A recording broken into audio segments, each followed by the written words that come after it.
Unacademy. Let's crack it.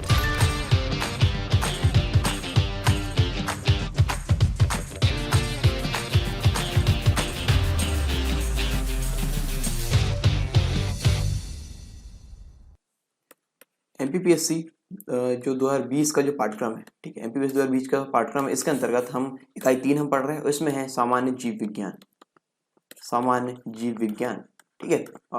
याद रहे ये सामान्य जीव विज्ञान है, सिर्फ जीव विज्ञान नहीं। सामान्य यानी जो जनरल चीजें जो सभी को पता होनी चाहिए, वो यहाँ पे हम डिस्कस करेंगे। यहाँ पे हाई लेवल की जो बायोलॉजी यहाँ पे नहीं पढ़ने वाले, ठीक है। तो सभी के लिए इंपॉर्टेंट है, जो कि एमपीपीएससी एस्पिरेंट है 2020 के। यहाँ पे चीज़ों को कैटेगराइज करके दिए गए हैं एमपीपीएससी द्वारा, और यहाँ पे कुछ चीज़ें ऊपर नीचे है, हालांकि फिर भी हम यहाँ पे इसको क्रमबद्ध तरीके से पढ़ने का प्रयास करेंगे। क्रमबद्ध तरीके ये रहेगा कि हम अभी जो चीज़ें हम डिस्कस किए हैं, यहाँ पे देखिए कोशिका के बारे में यहाँ पे दिए गए हैं, ठीक है। ये सेकंड नंबर पे सूक्ष्म जैविक कृषि यहाँ पे पहले नंबर पे दिखे, तो हम पहले कोशिका के बारे में डिस्कस करेंगे, ठीक है।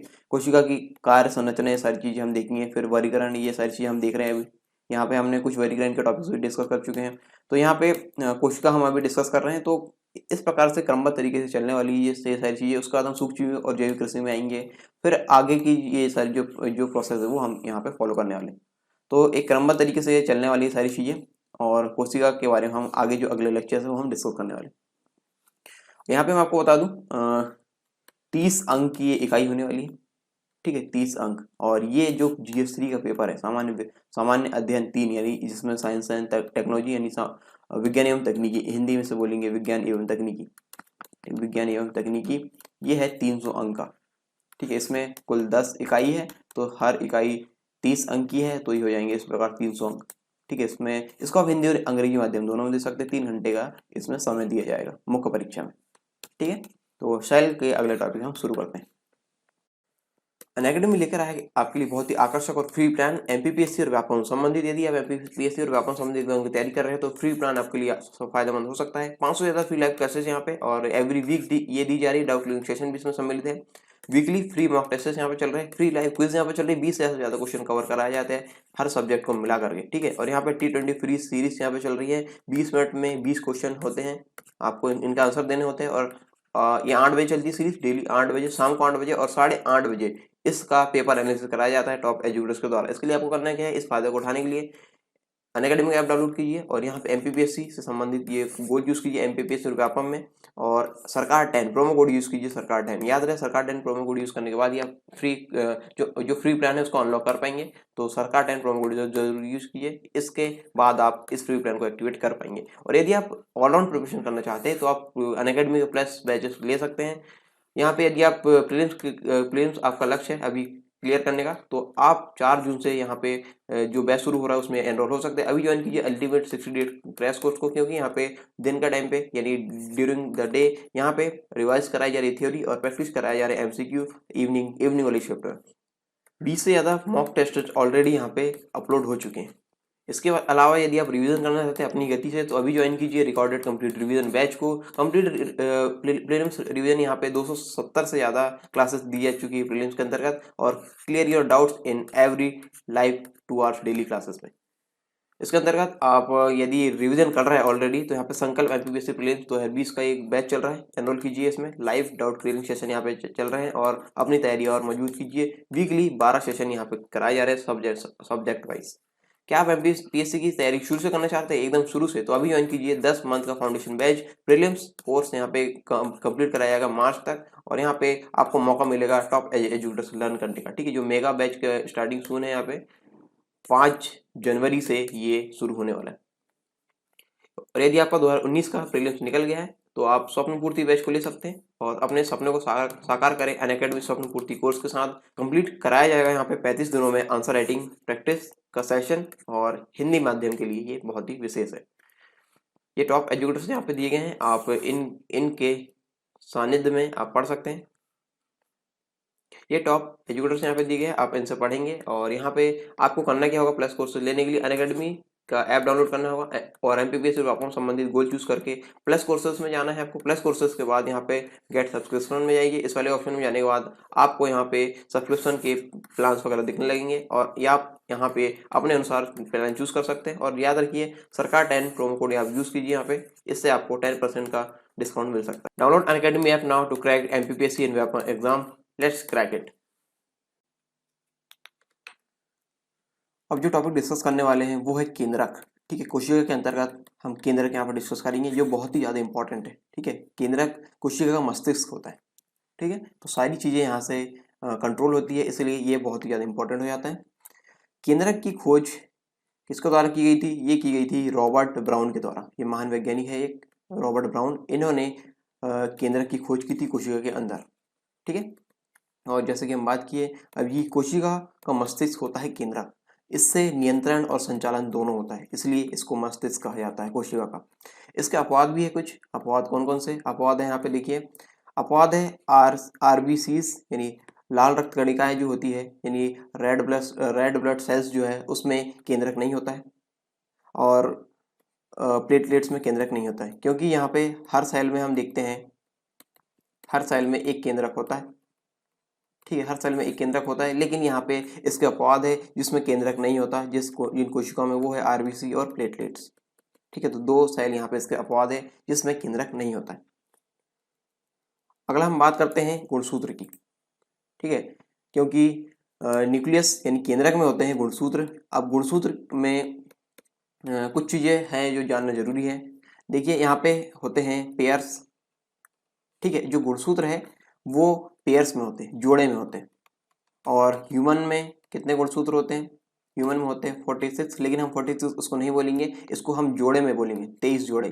ठीक है, 23 पेयर 23 जोड़े यहाँ पे होंगे गुणसूत्र। ठीक है, ये बोलना सही रहे, क्योंकि ये खुले में नहीं रहते, ये जोड़े में रहते हैं एक साथ। ठीक है, तो यहाँ पे अब देखिए जो 23 जोड़े रहते हैं 23p, इसको बोलते हैं 2n। ठीक है, 2n से इसको दर्शाते हैं। 2n यानी होता है डिप्लॉइड। डाई मतलब होता है दो। ठीक है, यानी जोड़े में है। ठीक है, डिप्लॉइड ही हो गया। और यहाँ पे n मतलब है, n होता है हैप्लॉइड। ठीक है, हैप्लॉइड नहीं, हैप्लॉइड है। ठीक है, हैप्लॉइड, यह है हैप्लॉइड। ठीक है, HA आता है इसमें, हैप्लॉइड। तो n मतलब होता है हैप्लॉइड, यानी ये संख्या में है। जैसे 23 क्रोमोसोम्स, तो ये संख्या में है। और यदि 23 पी की बात कर दी, पेयर्स की बात कर दिए, तो ये हो जाएंगे जोड़े में, यानी बात होगी इसकी 2n की। ठीक है, इतना समझ में आया। अब आगे चले हम। अब आगे हम देखते हैं इसके बारे में। तो जो गुणसूत्र रहते हैं, गुणसूत्र जो 23 पेयर्स रहते हैं, वो कहाँ पर रहते हैं और किस प्रकार से रहते हैं, ये देखेंगे हम। ठीक है, तो जैसे हम बात करते हैं गुणसूत्र की, तो गुणसूत्र फादर में और मदर में, इन दोनों में हम देखेंगे कि किस प्रकार से रहते हैं यहाँ पे। तो यहाँ पे 23 पेयर्स है। 23 पेयर्स में 22 रहते हैं। कौन से? 22 और 22 मतलब 44 जो है वो है एक्स के रूप में यहाँ पर रहते हैं। ठीक है, एक्स रूप में यहाँ पर रहते हैं। और यहाँ पे है, और एक जोड़ा रहता है। एक जोड़ा कौन सा रहता है? वाई का, एक्स और वाई का एक जोड़ा रहता है, एक्स और वाई का। और यदि हम माता की बात करें तो यहाँ पे यानी मदर की साइड में दोनों ही जो रहते हैं, जो एक्स और एक्स रहते हैं। यहाँ पे देखिए टोटल संख्या की बात करें तो ये होगा 45x, इसमें 45x। ठीक है, और यहाँ पे एक जो अलग वाली बात करें तो यहाँ पे वाई है। किसमें? पिता की तरफ से यानी फादर की तरफ एक वाई क्रोमोसोम रहता है। और यहाँ पे मदर की तरफ जो एक्स्ट्रा वाला रहता है वो भी एक्स ही रहता है। ठीक है, तो यहाँ पे इनमें फर्क क्या है? इनमें फर्क एक है, एक में वाई रहता है, एक में एक्स रहता है। ठीक है, जो एक्स्ट्रा वाला है। और यहाँ पे जो कॉमन है वो 45 कॉमन रहते हैं। ठीक है, अब आगे बढ़े हम, इतनी चीज समझ में आ गई।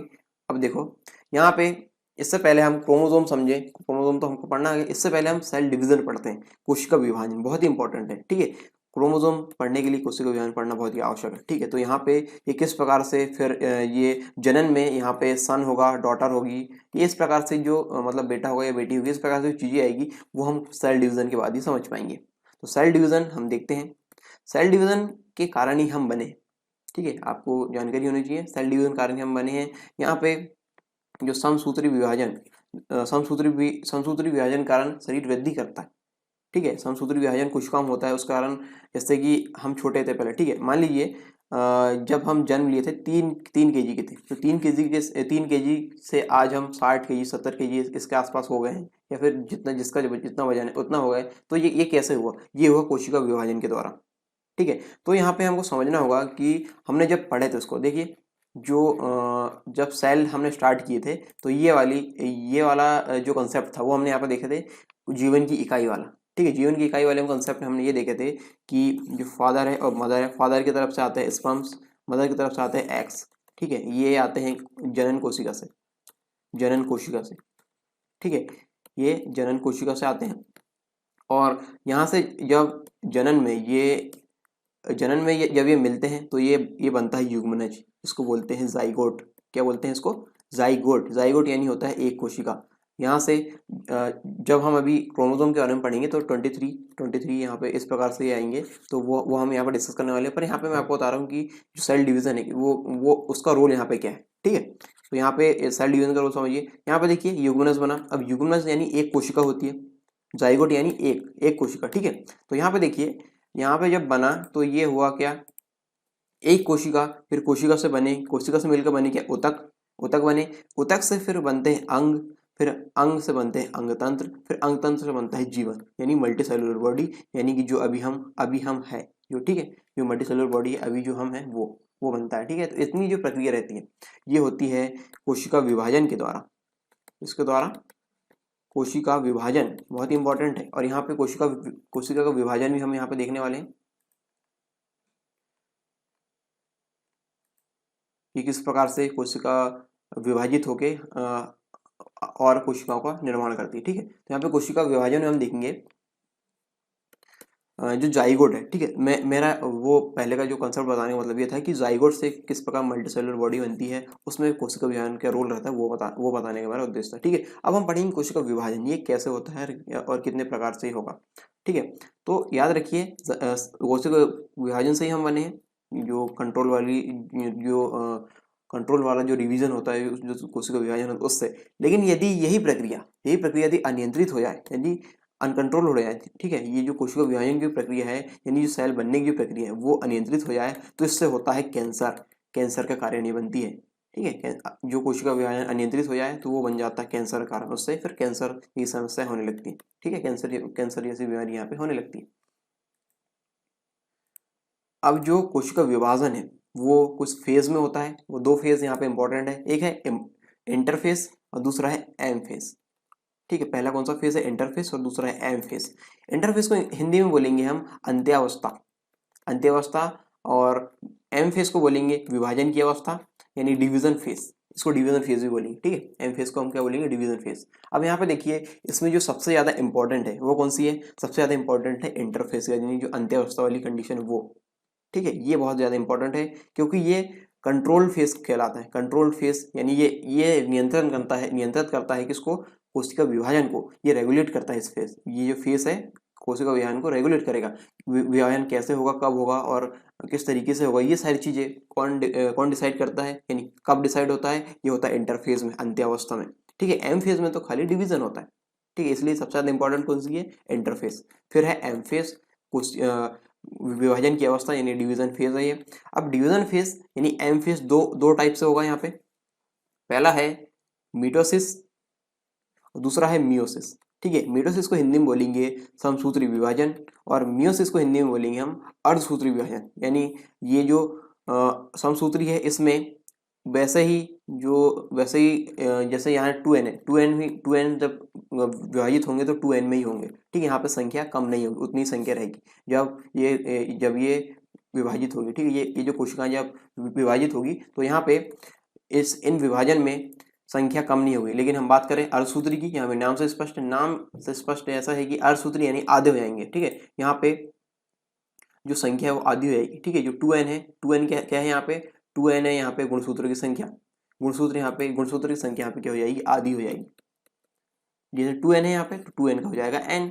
ठीक है, तो n यहाँ पे इस प्रकार से रहेगा। और ये समसूत्री विभाजन या फिर मिटोसिस किस में होता है? ये होता है सोमेटिक सेल में। और अर्धसूत्री विभाजन किस में होता है? ये होता है जनन कोशिका या फिर जर्म शैली या रिप्रोडक्टिव सेल इसको बोलेंगे, इसमें होता है। अब हम पता कैसे करेंगे कि कौन सी जनन सेल है और कौन सी सोमेटिक सेल है?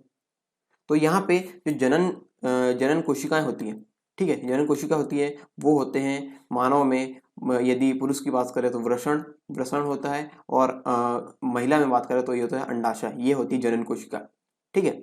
और इसके अलावा जितनी भी कोशिकाएं हैं वो हो जाएगी, इसके अतिरिक्त जितनी कोशिकाएं हो जाएगी वो सोमेटिक सेल कहलाएगी, ठीक है, सोमेटिक सेल।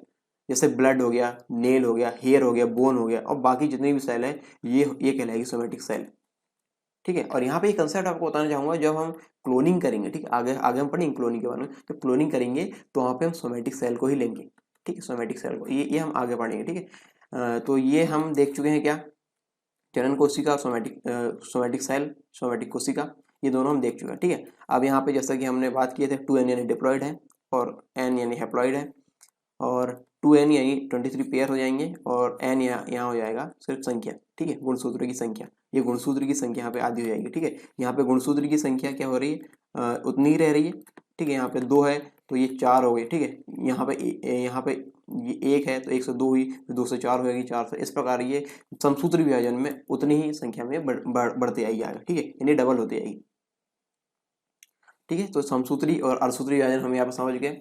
अब जनन कोशिका और सोमेटिक सेल में आपको कोई दिक्कत तो नहीं।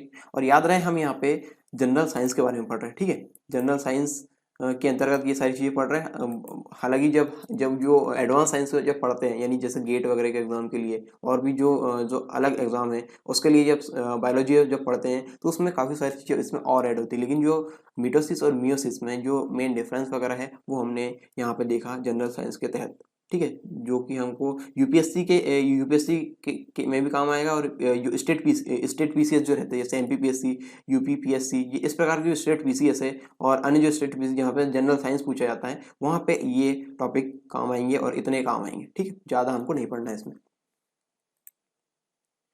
अब क्रोमोसोम के बारे में हम पढ़ते हैं आगे, क्योंकि हमको क्रोमोसोम पढ़ रहे थे, कोशिका विज्ञान पढ़ना हमको जरूरी था। अब हम क्रोमोसोम के बारे में पढ़ेंगे आगे। देखिए, हर जीव विशिष्ट होता है, किसके कारण ये होता है, इसका कारण होता है क्रोमोसोम, गुणसूत्र, ठीक है, गुणसूत्र होता है इसका कारण।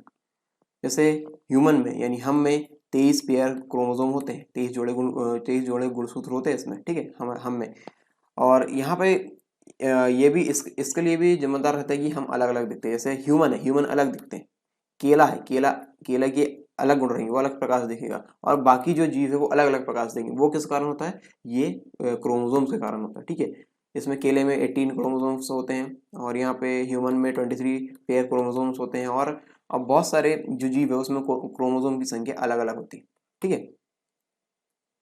और जो हमारे ईयर्स बनते हैं, नोज बनते हैं, और जो बाकी पार्ट्स बनते हैं, वो क्रोमोसोम में उपस्थित जो जीन रहते हैं उससे बनते हैं, ठीक है। ये हम आगे बढ़ेंगे जीन के बारे में, ठीक है। जो क्रोमोसोम है उसमें, उससे फिर आगे जीन में फिर जो शेप वगैरह जो रहते हैं उससे बनते हैं जीन से। तो हम देखते हैं गुणसूत्र, ठीक है। गुणसूत्र में हम देखेंगे यहाँ पे फादर की साइड से, और यहाँ पे है मदर की साइड से, ठीक है। तो यहाँ पे हम देखेंगे दोनों जो 23 पेयर यहाँ पे रहेंगे, 23 पेयर यहाँ पे जो रहेंगे वो किस प्रकार से यहाँ पे रहेंगे वो हम देखेंगे, ठीक है। हमने इसका थोड़ा सा आइडिया हमने ले लिया था अभी तक कि यहाँ पे 22 एक्स रहेंगे, और यहाँ पे एक जोड़ा यहाँ पे क्या रहेगा, 22 जोड़े यहाँ पे क्या रहेंगे, एक्स रहेंगे, और एक जोड़ा यहाँ पे रहेगा एक्स वाई का। और यहाँ पे माता की साइड हम देखें, यानी मदर की साइड यहाँ पे देखेंगे तो यहाँ पे रहेगा जो 23 जोड़े रहेंगे वो पूरे एक्स के रहेंगे, ठीक है। यानी यहाँ पे कॉमन जो चीज़ देखे थे हमने 45x और एक y देखे थे, यहाँ पे 45x रहेगा, और एक जो दूसरा वाला रहेगा वो भी x रहेगा, ठीक है। इस प्रकार से रहेगा। यदि हम इसको, ये देखो यहाँ पे जब ये जर्म सेल जो रहेगी, ठीक है, जर्म सेल यानी वृषण, पुरुष में वृषण और मादा में रहते हैं ओवरी, ठीक है, मादा में ओवरी, ये होती है जनन सेल। तो जनन कोशिका यानी जर्म सेल या रिप्रोडक्टिव सेल इसे बोलेंगे। इसमें होता है क्या, कोशिका विभाजन कौन सा वाला, अर्धसूत्री वाला, ये होता है मियोसिस, ठीक है। मियोसिस हमने अभी देखा, एक मिनट कहाँ गया वो, ये देखिए यहाँ पे अर्धसूत्री विभाजन हमने देखा, जनन कोशिका में होता है, ये हमने अभी पढ़ा था, ठीक है। जनन कोशिका में ये होता है, तो यहाँ पे गुणसूत्र की संख्या आधी हो जाती है, ठीक है। तो ये कंसेप्ट हमको यहाँ पे यूज करना है अभी।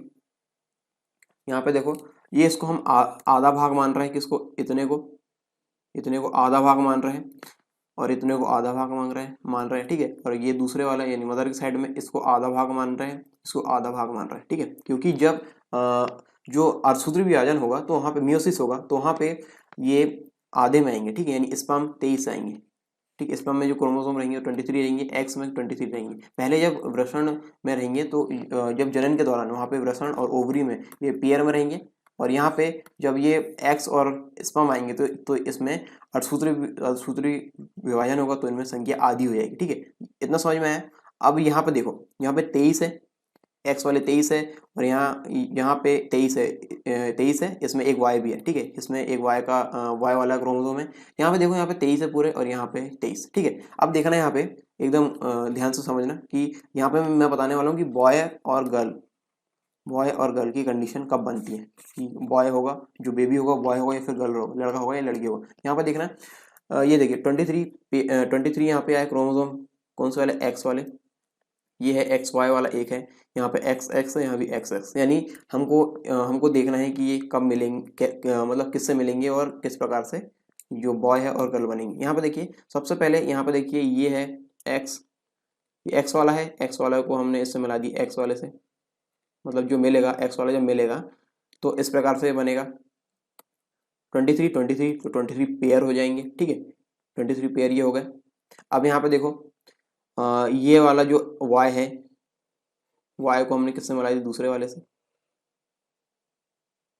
ठीक है। तो मतलब जो y है उसको मिला दी x से, तो ये होगा 23 पेयर हो गया। अब देखो यहाँ पे हमने एक एक से मिलाए, जबकि यहाँ पे 2 पेयर बनेंगे, नहीं 4 पेयर बनेंगे, सॉरी 4 पेयर। यहाँ पे देखो जब ये मिलेगा, ये इसका x मिलेगा और इस वाले का x मिलेगा, तो फिर ये बन जाएगा 23 पेयर बन जाएगा, और ये वाले का y मिलेगा और इस वाले का जो x मिलेगा ये वाला मिलेगा, तो यहाँ पे हो जाएगा एक्स वाई वाला, ये एक्स वाई वाला जो जोड़ा रहेगा वो यहाँ पे आ जाएगा, ठीक है। अब यहाँ पे देखो, यहाँ पे जो सीक्वेंसिंग हुई उसको समझ रहे हैं। सीक्वेंसिंग कैसे हुई, यहाँ पे पहले तो y वाले को अलग कर लो। y वाला कौन सा, एक ये वाला है, ठीक है, तो ये हो जाएगा सन, क्योंकि इसमें एक जोड़ा एक्स वाई हो जाएगा, और ये वाई वाला हो जाएगा इधर पे, ये आ जाएगा, ठीक है, ये वाला इससे मिलेगा तो ये हो जाएगा सन, यानी ये कंडीशन में बनेगा सन, यानी बेटा होगा, ठीक है, यानी जो संतान होगी वो होगा लड़का, ठीक है। और दूसरी कंडीशन यहाँ पे देखेंगे तो एक्स एक्स है, ये भी एक्स एक्स है, तो ये हो जाएगा 23 पेयर एक्स के ही पूरे, तो हो जाएगा डॉटर, और यहाँ पे 23 पेयर यहाँ पे हो जाएंगे एक्स के, तो ये हो जाएगी डॉटर। तो यहाँ पे बॉय और गर्ल होने की संभावना कैसे हो जाएगी, 50-50 कंडीशन यहाँ पे हो जाएगी, ठीक है, ये संभावना यहाँ पर रहती है। तो आगे समझ में कि ये किस प्रकार से ये होता है। अब यहाँ पे हम देखते हैं, ये तो हो गया क्या, अर्धसूत्री विभाजन, ठीक है। अर्धसूत्री विभाजन में ये क्रोमोसोम यहाँ पे मिले, एक पेयर बनाए उन्होंने, ठीक है, पेयर बनाए वहाँ पे। तो यहाँ पे अब इसके बाद जो रहेगा जाइगोट, ये होता है जाइगोट, ठीक है। जो 23 पेयर रहेगा वो होता है एक कोशिका रहेगी, और ये रहेगा जाइगोट, इसको बोलते हैं जाइगोट, ठीक है। जाइगोट के बाद जो यूनिसेलुलर बॉडी बनती है, यानी जो तीन किलो का जो बेबी रहता है, किससे, जो जेस्टेशन पीरियड जो रहता है उससे जब बनता है, तो यहाँ पे होता है समसूत्री विभाजन, ठीक है। पहले क्या हो गया, अर्धसूत्री विभाजन, ये हो गया अर्धसूत्री विभाजन से पेयर्स बन गए यहाँ पे, ठीक है।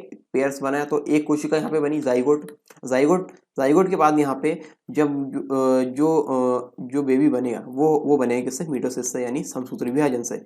यहाँ पे समसूत्री विभाजन में दो बनेंगे, 2 कोशिका, फिर 2 से 4, 4 से फिर 8, इस प्रकार से ये बढ़ते जाएंगे, ठीक है। तो इस प्रकार से ये फिर जो कोशिकाएं बनेगी, वो कोशिकाएं फिर निर्माण करेगी यूनिसेल्युलर का, यानी बहुकोशिकीय हो जाएगी, ठीक है, बहुकोशिकीय हो जाएगी। और जब तक ये जो बेस पेयर रहेंगे, ठीक है, ये जो पेयर्स रहेंगे, ये जो 23 पेयर रहेंगे वो तब भी उतने रहेंगे जब वो जन्म लिया है, और जब वयस्क हो जाएगा तब भी वो उतने रहेंगे, यानी अभी भी जो 23 बेस पेयर जो है वो अभी भी है, ठीक है।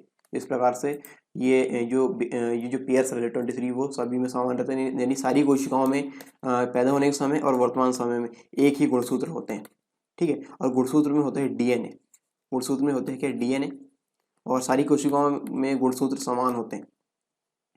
तो यहाँ पे एक चीज यहाँ पे समझना, जब वो चेक करते हैं क्या, कि मान लीजिए आपने कहीं मर्डर कर दिया, या फिर कुछ अन्य घटनाएं आपके द्वारा हो गई, और वहाँ कोई आई विटनेस नहीं था, कोई चश्मदीद गवाह नहीं था, तो वहाँ पे मान लीजिए आपका हेयर मिला, ठीक है, हेयर। और हेयर हमने बात की, ये कौन सी सेल है, सोमैटिक सेल, सोमैटिक सेल, ठीक है, सोमैटिक सेल। और सोमैटिक सेल में सोमैटिक सेल जो बाकी है हमारी, ठीक है, उसमें सभी में गुणसूत्र समान होंगे। तो गुणसूत्र वहाँ पे समान होंगे तो वहाँ पे गुणसूत्र में होंगे डीएनए, ठीक है, सभी जैसे हेयर है और मान लीजिए ब्लड, ठीक है, इसमें जो डीएनए रहेंगे, ब्लड सेल में जो डीएनए रहेंगे वो रहेंगे समान, ठीक है। तो जैसे आपने वहाँ पे मर्डर कर दिया और कोई आई विटनेस नहीं था, तो कोई जो फोरेंसिक लैब वाला व्यक्ति आएगा, मान लो उनने आपका ब्लड ले गया, ब्लड में ब्लड सेल में जो क्रोमोसोम है, क्रोमोसोम में जो डीएनए आप जो ब्लड के अंदर क्रोमोसोम के अंदर जो डीएनए है और जो हेयर के अंदर क्रोमोसोम के अंदर जो डीएनए वो मैच कर गए, तो मतलब आप पकड़े जाओगे कि आपने ये मर्डर किया, ठीक है। इस प्रकार से ये चीज़ें यहाँ पे होती है, यानी जो चेकिंग होती है वो डीएनए से होती है, ठीक है। डीएनए जैसे यहाँ पे चेक करके क्रोमोसोम के अंदर डीएनए था उससे चेक करके यहाँ पे मैच करते हैं किस प्रकार से होती है, ठीक है। तो मैं एक एग्जांपल दिया, हालांकि ऐसा कुछ होगा नहीं कि आप मर्डर करोगे या कुछ प्रकार से चीज़ करोगे, पर एक समझने के लिए मैंने आपको एग्जांपल दिया, ठीक है। अब इसी के साथ हम जो सोमैटिक सेल वाला है जो कंसेप्ट हमने पढ़ा, इसके बाद हम पढ़ेंगे क्लोनिंग, ठीक है। क्लोनिंग किस प्रकार से होगी ये हम देखेंगे अभी। अनअकैडमी लेकर आया आपके लिए बहुत ही आकर्षक और फ्री प्लान एमपीपीएससी और व्यापम संबंधित। यदि आप एमपीपीएससी और व्यापम संबंधित एग्जाम की तैयारी कर रहे हैं तो फ्री प्लान आपके लिए फायदेमंद हो सकता है। 500 से ज्यादा फ्री लाइव क्लासेस यहाँ पे और एवरी वीक ये दी जा रही है, डाउट क्लियरिंग सेशन भी इसमें सम्मिलित है। वीकली फ्री मॉक टेस्ट यहाँ पे चल रहे हैं, फ्री लाइव क्विज यहाँ पे चल रही है, 20 से ज्यादा क्वेश्चन कवर कराया जाता है हर सब्जेक्ट को मिला करके, ठीक है। और यहाँ पे T20 फ्री सीरीज यहाँ पे चल रही है, 20 मिनट में 20 क्वेश्चन होते हैं, आपको इनका आंसर देने होते हैं। और ये 8 बजे चलती है सीरीज, डेली 8 बजे, शाम को 8 बजे और 8:30 बजे इसका पेपर एनालिसिस कराया जाता है टॉप एजुकेटर्स के द्वारा। इसके लिए आपको करना क्या है, इस फायदे को उठाने के लिए अनअकैडमी ऐप डाउनलोड कीजिए और यहाँ पे एमपीपीएससी से संबंधित ये गोल यूज कीजिए एमपीपीएससी और व्यापम में, और सरकार 10 प्रोमो कोड यूज कीजिए, सरकार 10 याद रहे, सरकार 10 प्रोमो कोड यूज करने के बाद ही आप फ्री जो फ्री प्लान है उसको अनलॉक कर पाएंगे। तो सरकार 10 प्रोमो कोड जरूर यूज कीजिए, इसके बाद आप इस फ्री प्लान को एक्टिवेट कर पाएंगे। और यदि आप ऑलराउंड प्रिपरेशन करना चाहते हैं तो आप अनअकैडमी के प्लस बैचेस ले सकते हैं। यहाँ पे यदि आप प्रीलिम्स आपका लक्ष्य है अभी क्लियर करने का, तो आप 4 जून से यहाँ पे जो बैच शुरू हो रहा है उसमें एनरोल हो सकते हैं। अभी ज्वाइन कीजिए अल्टीमेट 60 डे क्रैश कोर्स को, क्योंकि यहाँ पे दिन का टाइम पे यानी ड्यूरिंग द डे यहाँ पे रिवाइज कराई जा रही थ्योरी और प्रैक्टिस कराया जा रहा है एमसीक्यू इवनिंग वाली शिफ्ट में। 20 से ज़्यादा मॉक टेस्ट ऑलरेडी यहाँ पे अपलोड हो चुके हैं। इसके अलावा यदि आप रिवीजन करना चाहते हैं अपनी गति से तो अभी ज्वाइन कीजिए रिकॉर्डेड कंप्लीट रिवीजन बैच को। कंप्लीट प्रीलिम्स रिवीजन यहाँ पे 270 से ज़्यादा क्लासेस दी जा चुकी है प्रीलिम्स के अंतर्गत, और clear your doubts in every live 2 hours daily classes में। इसके अंतर्गत आप यदि रिवीजन कर रहे हैं ऑलरेडी तो यहाँ पे संकल्प एमपीपीएससी प्रीलिम्स 2020 का एक बैच चल रहा है, एनरोल कीजिए इसमें। लाइव डाउट क्लियरिंग सेशन यहाँ पे चल रहे हैं और अपनी तैयारी और मजबूत कीजिए। वीकली 12 सेशन यहाँ पे कराए जा रहे हैं सब्जेक्ट वाइज। क्या आप एमपीएससी की तैयारी शुरू से करना चाहते हैं एकदम शुरू से, तो अभी ज्वाइन कीजिए 10 मंथ का फाउंडेशन बैच प्रीलिम्स कोर्स यहाँ पे कंप्लीट कराया जाएगा मार्च तक, और यहाँ पे आपको मौका मिलेगा टॉप एजुकेटर से लर्न करने का, ठीक है। जो मेगा बैच का स्टार्टिंग सून है यहाँ पे 5 जनवरी से ये शुरू होने वाला है। और यदि आपका 2019 का प्रीलिम्स निकल गया है तो आप स्वप्न पूर्ति बैच को ले सकते हैं और अपने सपने को साकार करें। अनअकैडमी स्वप्न पूर्ति कोर्स के साथ कंप्लीट कराया जाएगा यहाँ पे 35 दिनों में आंसर राइटिंग प्रैक्टिस का सेशन, और हिंदी माध्यम के लिए ये बहुत ही विशेष है। ये टॉप एजुकेटर्स यहाँ पे दिए गए हैं, आप इनके सानिध्य में आप पढ़ सकते हैं।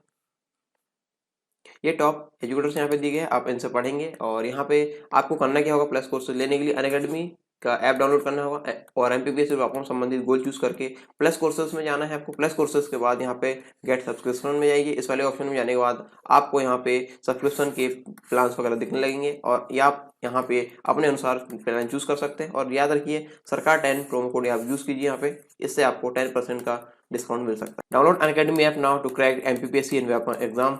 Let's crack it.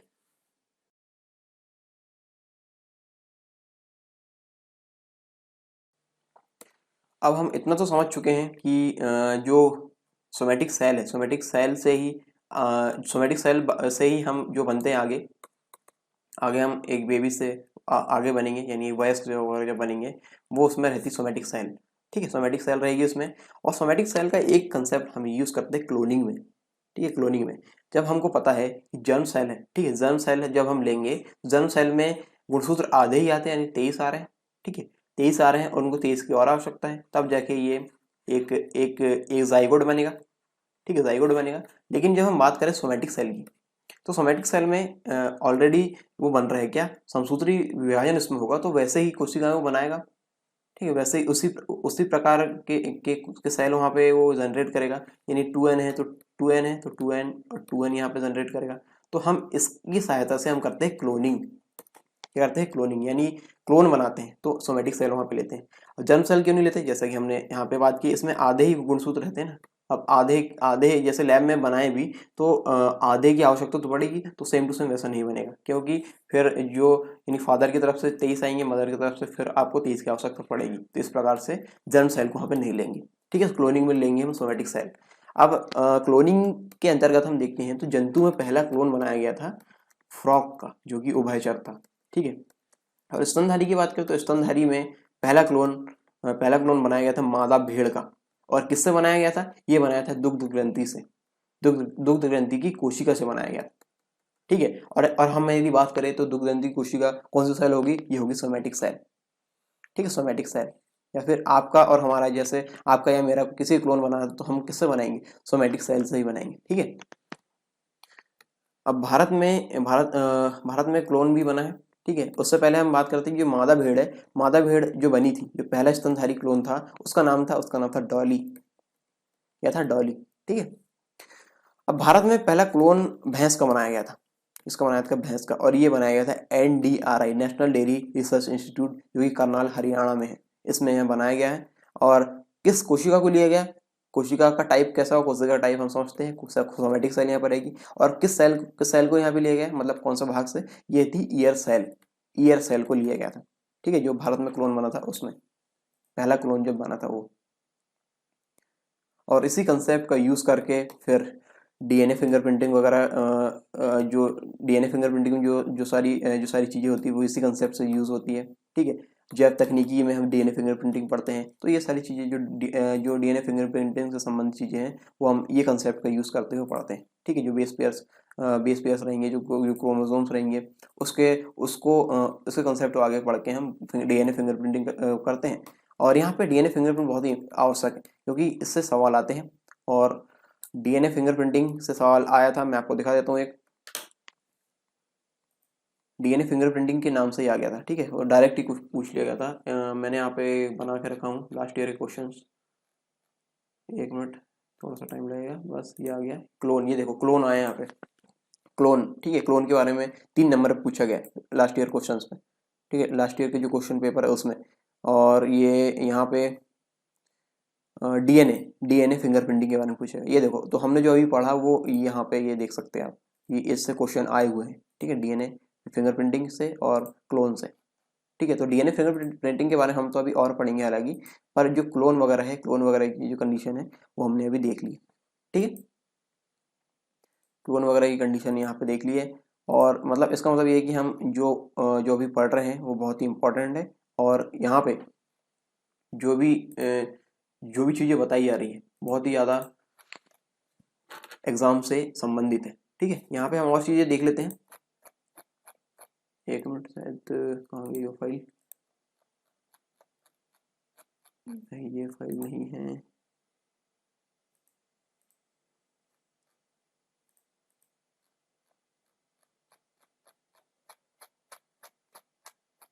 एक मिनट बस अभी,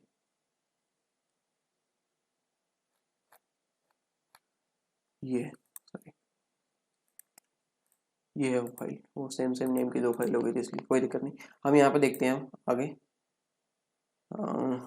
ये हो गया क्लोन से संबंधित चीज़ें हमने देख ली, ठीक है। तो गुणसूत्र समझने के लिए हम आगे आगे और यहाँ पे जो दिए गए हैं कंसेप्ट डीएनए आरएनए वगैरह वो हम पढ़ेंगे, और ठीक है, और डबल हेलिकल मॉडल यहाँ पे देखेंगे, ये हम आगे के टॉपिक्स हम देखेंगे, ठीक है। अभी काफ़ी टाइम हो चुका है, 25 मिनट से 30 मिनट के आसपास हो गया होगा, और ज़्यादा क्लास हम लेते हैं तो आप फिर कहते हैं कि सर क्लास ज़्यादा हुई है, इसलिए हम इन टॉपिक्स को अगले अगले इसमें डिस्कस करेंगे, ठीक है, अगले क्लास में हम डिस्कस कर लेंगे इसको। तो चलिए इसको यहीं ख़त्म करते हैं, ठीक है। तो आगे हमको क्या क्या पढ़ना रहेगा, डबल हेलिकल मॉडल पढ़ना रहेगा हमको, और डीएनए आरएनए यानी न्यूक्लिक अम्ल के बारे में पढ़ना पड़ेगा, यानी और ये गुणसूत्र में अंदर जो डीएनए हिस्टोन प्रोटीन वगैरह जो है, और जो न्यूक्लियोसोम मॉडल है, सोलेनोइड मॉडल है, ये सारी चीज़ें हम आगे पढ़ेंगे। ठीक है, तो चलिए मिलते हैं अगले टॉपिक्स में। तो ये थे आज के जीव विज्ञान से संबंधित टॉपिक्स। ठीक है, आई होप आपको समझ में आए होंगे, और यदि समझ में ना आए तो आप कमेंट बॉक्स में कमेंट करके बता सकते हैं। यदि आपको वीडियो लेक्चर पसंद आए तो भी आप कमेंट बॉक्स में कमेंट करके बता सकते हैं कि आपको ये चीज़ आपको पसंद नहीं, और यदि पसंद आई तो आप ये लेक्चर या फिर ये वीडियो पसंद आया तो आप लेक्चर को लाइक करें, ये वीडियो को लाइक करें, या फिर आप इसको शेयर कर सकते हैं अपने दोस्तों के साथ जिन्हें सबसे ज़्यादा आवश्यकता है। और साथ ही साथ यदि आप चैनल की मेंबरशिप लेना चाहते हैं, यानी चैनल ज्वाइन करना चाहते हैं, तो आप चैनल को ज्वाइन कर सकते हैं। और इसके लिए आपको कुछ प्लान्स दिए गए 199, 299 और 399 के प्लान्स हैं यहाँ पे, जिससे आप जो बाकी जो लेक्चर अभी सिर्फ ज्वाइन मेंबरशिप वालों को दिए गए, यानी जिनने मेंबरशिप ज्वाइन किए उन मेंबर्स को दिए गए हैं, वो भी आप देख पाएंगे। ठीक है, तो अपने अनुसार आप इस प्लान को ले सकते हैं, और बाकी जो सारे जो लेक्चर्स जो लॉक किए गए हैं वो आप अनलॉक कर सकते हैं। ठीक है, तो इससे संबंधित चीज़ें आपको देखना है तो आप यहाँ पर डिस्क्रिप्शन बॉक्स में इसकी लिंक दे दी गई है ज्वाइन से संबंधित, आप उस ज्वाइन की लिंक से आप ये सारे डाउट्स अपने क्लियर कर सकते हैं। तो यहाँ आज के लिए बस इतना ही, मिलते हैं नेक्स्ट वीडियो में, तब तक के लिए जय Hind. Unacademy. Let's crack it.